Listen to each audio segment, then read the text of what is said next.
O paano yan? Yung mga nagpapakalat ng maling impormasyon sa 18 ex-Marines, mukhang napahiya kayo ngayon. Napaganda pa nga ang resulta ng pinatawag sila sa NBI. Kasi naman, kung gawa-gawa lang nila yon yung sinasabing malay-maletang pera, hindi nila gugustuhin, napapaimbestigahan sila. Gustong-gusto nga nila na mangyari yon, lalo sa Senado. Kasi kung gawa-gawa lang yan, malamang nag-iingay lang sa social media ang mga yan at ayaw nilang magpaimbestiga. Ngayon eto, gusto nilang imbestigahan yung mali-maletang pera na na-deliver di umano nila para mailabas pa ang karagdagang ebidensya. Kasi balita po natin, yung ebidensya na una nilang inilabas, may mas matindi pa. May mga video pa. Kaya yung sabi ng iba, bakit wala yung picture or ang ebidensya dun sa tao na nabigyan? Subukan nyo pa imbestigahan, lalo dyan sa Senado. Titingnan natin, baka may mapahiya na naman sa mga nagngangawaw dyan. O ito, panoorin po natin kung ano ang ganap kahapon sa NBI. Ito ang video. Sinabi ni Director Matibag, 14 lamang daw ang Marines.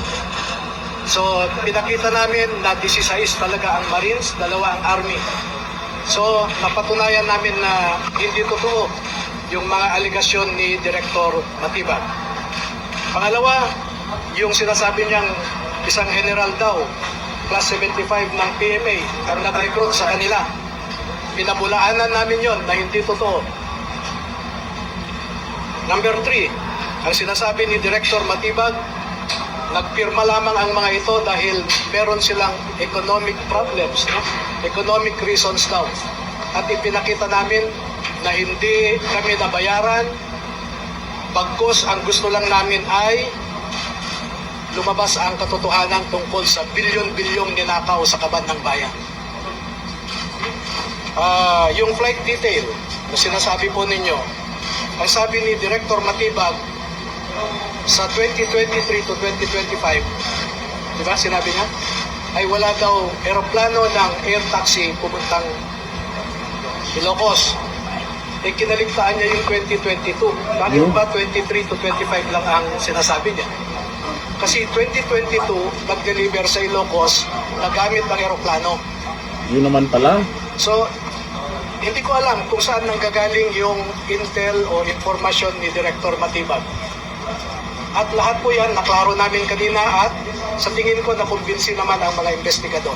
Ayos. Sir, pero sigurado may time lapse po yun. Yes. Kaya ang sinabi lang niya, 23 to 25 eh. He conveniently skipped 2022. Hindi dapat ganun ang investigador. Ang investigador, bago magbukas ng bunganga, he should first be sure of his facts. Dito po, hindi ko alam kung saan nanggagaling yung sinasabi ni Director. Attorney, hindi ba kayo hihingi ng security kasi sabi mo nakatanggap sila ng death threat? Kaya naman nating i-handle yan. In fact, sabi ko nga kanina sa taas, merong 3 bahay ng mga dating sundalo na pinasok. Hindi yung mga kasamahan ng mga ito. Isa sa Cagayan, isa sa Iloilo, pananakot, no? Pinasok nila, sir? 3 sa 18 ex-Marines yung pinasok yung bahay. Hindi kasama sa 18. Okay. Kasamahan nila dati kay Saltico na trabahante, pinasok ang bahay ng 3. No? Pananakot. Pero attorney, hindi naman inutusan kayo ni Zaldico. Hindi. Hindi ko man kilala yan. Gusto ko nga makulong siya eh. Dahil sa Tama, pagnanakaw niya eh.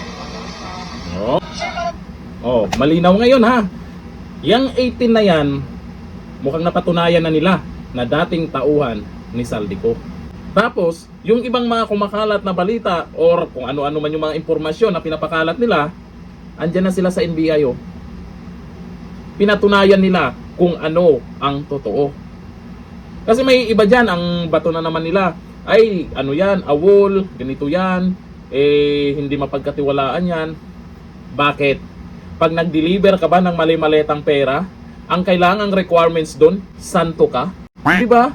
Kahit ano pa yan, kahit sino pa yan, kung napatunayan man nila na dating tauhan ni Saldico, at alam po natin kung anong mga sinasabi ni Saldico na itong nakaraan, ewan ko lang ha, may mga nag-agree doon, tapos ngayon ito lumabas po itong mga nagde-deliver, mukhang natameme sila. Malamang, yung mga buhaya na nakatanggap ng malay-maletang pera, hahanap ng paraan ng mga yan para siraan at para walang maniwala dito sa mga ex-Marines.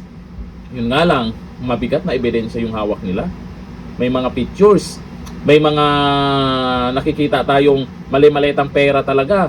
Tapos, yung mga sasakyan, meron pang ang bike doon ng isang dating congressman na nakita. Pero inaasahan naman ng karamihan, sa mga, lalo na sa mga naniniwala dito sa mga ex-Marines, na maraming lalabas sa social media na paninira, mga maling impormasyon para sabihin ng iba na hindi totoo, para magduda yung iba kung totoo ba itong inilabas ng mga ex-Marines. Oh, dyan sa Senado, mukhang takot yung chairman dyan ah.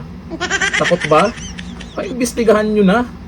Alamin kung ano pa yung ilalabas nilang ebidensya. Pinky, balita. Kung makasamahan kang senador dyan na gusto pa imbestigahan tong ex-Marines, eh baka naman, pagbigyan mo na. Sige na, Pinky. Gising. Hoy, Pinky. Dito na, thank you. Bye-bye.